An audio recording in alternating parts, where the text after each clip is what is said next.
Y de tarde, a las 4 de la tarde, tuvimos otra reunión muy importante, es de las pesadillas, créame, es algo impresionante, ¿no? Qué complicado que hacía eso. Tan complicado que tengo que invitar a Patricio Rivera, nuestro ministro coordinador de política, que está por ahí, Patricio, para que lo explique.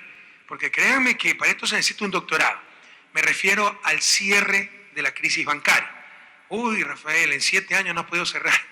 Oigan, ustedes sí saben que 4 instituciones tienen a cargo bancos, cobros, etcétera. CFN, Banco Central, Superintendencia de Bancos, que es autónoma, y se me escapa una, UGDEP, ¿ya?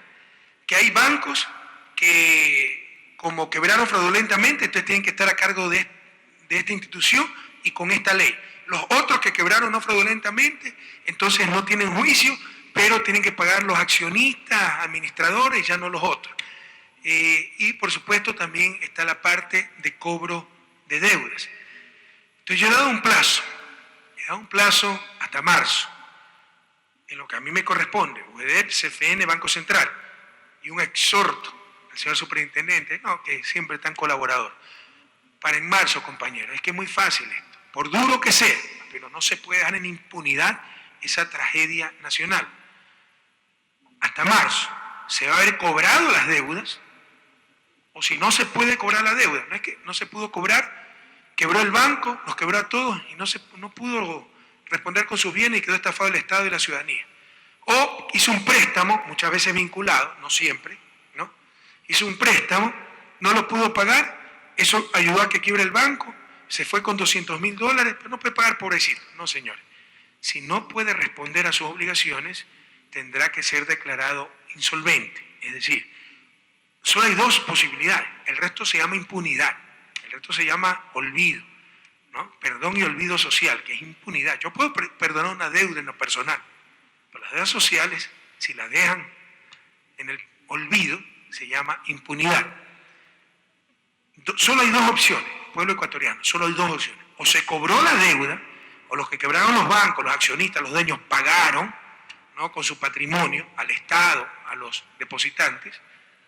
Los que prestaron a la banca, sobre todo préstamos vinculados, a los otros se les está dando más plazo, etcétera, a los deudores de buena fe, pero los que prestaron, se hicieron préstamos entre ellos, pagaron, esa es una posibilidad, pagaron, o la única otra posibilidad, no hay más, se los declara insolventes de acuerdo a la ley.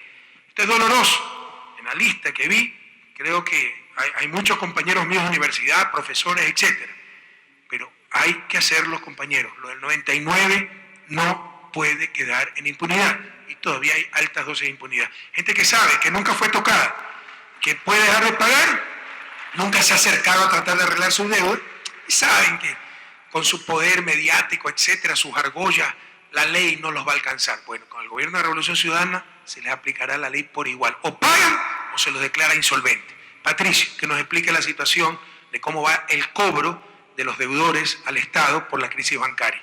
Sí, presidente, buenos días. Pongamos la presentación, por favor. Es importante acordarse de dónde viene toda esta historia y lo que ustedes saben, y recordemos todos, fue que teníamos banqueros en el Ecuador que a finales de los 90, dado que tenían el poder político además, se prestaban entre ellos, prestaban a sus amigos, prestaban a sus familiares, hacían mal los préstamos, manejaban mal los bancos y claro, después de que las cosas se hicieron mal, pidieron que el Estado salga a salvarlos. En una muestra además de contradicción total, porque ellos sí son los campeones del libre mercado, del neoliberalismo, pero el momento en que sus patrimonios estaban en riesgo, ahí sí Estado salva. Entonces, ¿qué pasó?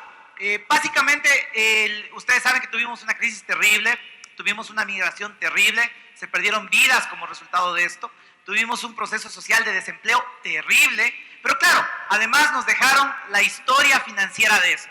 Toda la historia de los cobros que tenemos que hacer ahora como resultado de todo el dinero que el Estado puso para salvar a un grupo de poderosos en este país.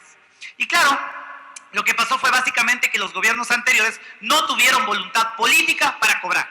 No querían cobrar, claro, porque son familias poderosas, familias pudientes, y claro, tuvo que llegar el gobierno del presidente Correa para ahí sí empezar a hacer toda esta gestión de cobros. Y por ejemplo... Sí, pero llevamos 7 años, pues, hermano. Y por ejemplo, cobrar a los Isaías, presidente. Por ejemplo, bueno, eso sí se hizo en el 2008, ¿no? Se le incautaron 200 empresas a esa gente que se creía intocable. Efectivamente, lo que ustedes van a ver en pantalla... Eso costó incluso que salga corriendo por ahí un ministro de Finanzas, ¿no? Que no se atrevió a esa incautación.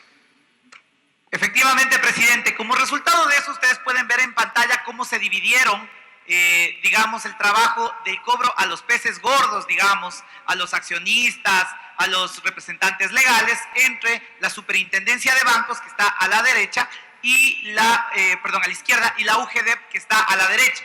Ahí van a poder ver los 21 bancos que está gestionando el cobro, la Superintendencia de Bancos, de lo que le llamamos el hueco patrimonial, es decir, nos entregaron el banco, pero los activos no cubrían los pasivos, no dejaron suficiente plata para pagar a todo el mundo, y el Estado al final terminó asumiendo. Al lado derecho pueden ver lo mismo, pero con la UGEDEP, que es una unidad que se encarga de hacer los pagos también en este tipo de cosas. Ahí pueden ver la cifra, sin intereses, ratifico, son más de 2.300 millones de dólares. ¿Por qué la división entre Banco Central y UGEDEP? En ese momento, presidente, lo que se buscaba era una separación, digamos, de algunas entidades que ya habían sido trabajadas por la superintendencia y otras que no todavía. Entonces, se dividieron las cosas así. La superintendencia y UGEDEP, ¿no? Superintendencia y UGEDEP, presidente. Pero eso no lo entiende nadie, hay que estar ahí para entender. Okay. Avancemos, por favor. Entonces, claro, ¿qué es lo que pasa? Existen, como digamos, dos tipos de deudores. Si ustedes ven en la pantalla, ustedes se van a dar cuenta de que hay lo que llamamos nosotros las personas vinculadas, las personas que tenían relación con el banco, los accionistas, los administradores, las personas que eran altos funcionarios dentro de los bancos o que, por ejemplo, recibieron préstamos en condiciones más favorables, tasas de interés más baratas, porque eran parte del grupo, eran parte de ese grupito que manejaba el poder en el Ecuador. Entonces ustedes pueden ver lo que se ha hecho hasta ahora. Hay dos etapas. La primera, como decía el presidente, es cobrar. Hay que tratar de cobrarles a estos señores. Si se les cobra, en buena hora. Eso es lo que se llama ahí juicio de cobro o activa. En esa etapa están 35 personas importantes con poder dentro del UGEDEP, 38 de la Superintendencia de Bancos y Seguros y claro, unos digamos medianos, 510 en el Banco Central del Ecuador. Lo otro es que una vez que hemos revisado todo, si logran pagar, perfecto, pero si no pagan todo, tienen que ser declarados insolventes y para eso hay todo un procedimiento. La UGEDEP al momento ha declarado insolventes a 12 de los, llamemos así, peces gordos. Las personas que participaban como accionistas de los bancos, como representantes legales de los bancos. Nadie se ha enterado, Patricia. O sea, la insolvencia debe ser publicada por la prensa. Efectivamente, presidente, lo que vamos a garantizar en estas semanas es que todo este proceso sea mucho más público, que existan lugares y que la gente empiece a conocer cómo funciona este tema. En la columna del Banco Central tienen también los insolventes, 146 personas, y los presentados, más de 1.000 casos de personas relacionadas con el sistema, que con el proceso que se va a hacer van a terminar en insolvencia. Lamentablemente los pesos gordos no son tontos y tienen poder. Entonces muchas veces hacían prestar, no prestaban ellos directamente, sino hacían prestar al conserje del edificio. Y ese pobre hombre, el conserje, que ahora está insolvente. Efectivamente, presidente. ¿Qué es lo importante aquí? No podemos tener, como está pasando en otros países, como pasa en Europa, en los Estados Unidos, que tenemos bancos quebrados con banqueros millonarios, con banqueros solventes, con banqueros que se van con todo el dinero de los países. No, no puede ser así. Entonces vamos a seguir adelante con este tema y vamos a llegar hasta las últimas consecuencias. ¿Qué es esta insolvencia? Y entendamos qué significa la insolvencia. Avancemos, por favor. La insolvencia es un proceso donde va a un juez y el juez le dice a la persona, usted ya no puede manejar ni sus propios bienes ni sus propios ingresos. Usted es una persona que queda inhabilitada mientras no pague para manejar sus propios bienes y sus propios ingresos. Se le prohíbe contratar, se le prohíbe firmar contratos. Además, se le prohíbe salir del país sin la autorización del juez. Se llama a todas las personas a los que deben, en este caso básicamente el Estado, y como decía el presidente, se publica en un diario a nivel nacional para que todo el mundo sepa cómo fue la cosa, quiénes son estos señores. Para eso se coordina con la Contraloría General del Estado, con la Superintendencia de Compañías, de bancos, con el registrador de la propiedad, porque no pueden comprar cosas, no pueden registrarlos a su nombre. La Agencia Nacional de Transporte y Tránsito Terrestre, las cámaras de la producción, etc. Avancemos, por favor. Pero también hay los otros, lo que decía el presidente. Hay un montón de gente y hay que separar los peces gordos de los que fueron afectados como resultado de la crisis, los no vinculados. ¿Y quiénes son estos? Personas que muchas veces, no en todos los casos, pero muchas veces trataron de hacer sus pagos, pero se quedaron sin trabajo, sin empleo, empezaron a tener problemas para pagar su deuda y claro, como resultado de eso, están en un proceso, están en el peor de los mundos, tienen una deuda y no pueden beneficiarse o no pueden salir de ella. No se les ha permitido trabajar durante muchísimos años y han tenido muchos problemas. Dentro de este grupo está lo que usted decía, presidente, las personas autodenominadas deudores de buena fe. ¿Qué es lo que pasa aquí? Como usted, con la decisión que usted tomó, presidente, el gobierno nacional mandó una ley para el cierre de la crisis bancaria que incluye, entre otras cosas, la posibilidad de que a estas personas podamos rehabilitarlas. Si alguien de buena fe quería pagar, pero se quedó sin la posibilidad de hacerlo por la crisis bancaria, por esa crisis que nos dejaron los banqueros, va a poder, siguiendo un procedimiento, buscar rehabilitarse en este proceso. No perder su casita o no perder lo que era el colateral de su crédito, la garantía de su crédito. Avancemos, por favor. Finalmente, presidente, ahí, como le decía, hay 12 personas, 12 exaccionistas o administradores de la banca cerrada que ya están con presunción de insolvencia. Hay 483. ¿Con presunción de insolvencia o insolventes? Presidente, un tecnicismo. Son insolventes, se llama presunción de insolvencia, pero la figura es insolvente. Es todas las cosas que mencioné antes, incluida la declaratoria en prensa. La presunción... A nadie le deseamos mala.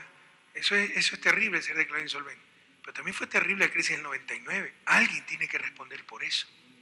Efectivamente, presidente, no va a haber impunidad. La segunda cosa, presidente, es que durante... Perdóname, si aquí hay alguien de buena fe, que en verdad prestó y está apareciendo como crédito vinculado, que al menos salga a dar la cara, a pedir disculpas al pueblo ecuatoriano. Pero hay gente que ni siquiera, o sea, insisto, o sea, se acostumbraron a estar sobre la ley, porque nunca los alcanzaba la ley.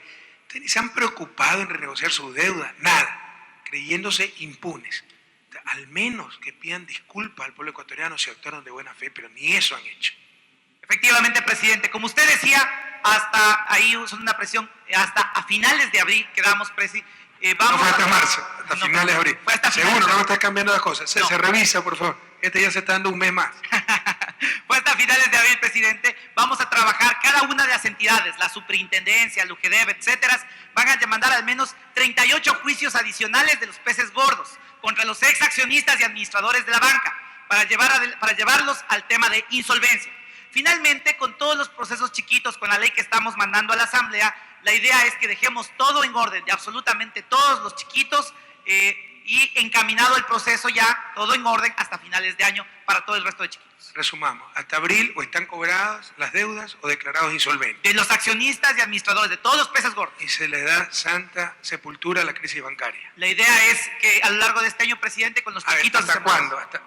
Los grandes hasta abril, como quedamos con usted, presidente. Los 38 grandes. Hasta diciembre todos el paso, porque acuérdese que la ley que hasta diciembre de este año 2014 enterraremos definitivamente la crisis bancaria. Solo queda un vestigio. Los deudores de buena fe, a los cuales se le ha dado plazo hasta, porque le dimos 5 años, así está el proyecto de ley, ¿no? Ojalá lo acepte la Asamblea, es decir, hasta el 2020 sería, ¿no? O 2019. 2019. Entonces yo voy a entrar al gobierno solo con ese vestigio de la crisis bancaria. Los deudores de buena fe que continuarán con su plan de pago. Pero el 99% de esa crisis bancaria se acabará, si todo va bien, en diciembre del 2014. Qué pesadilla que ha sido esto, compañero. No se imaginan cómo encontramos los registros en cajas de cartón, ¿verdad? Cajas de cartón todo arrumado, los registros de cuentas, de deudas. Ha habido que consolidar todo eso, arreglar los liquidadores bancarios. Muchas veces sirvieron para encubrir todos estos delitos. Terrible, terrible. En verdad ha habido aquí desorden que me importimos, pero también muchísima impunidad, porque estaban involucrados los poderosos de siempre.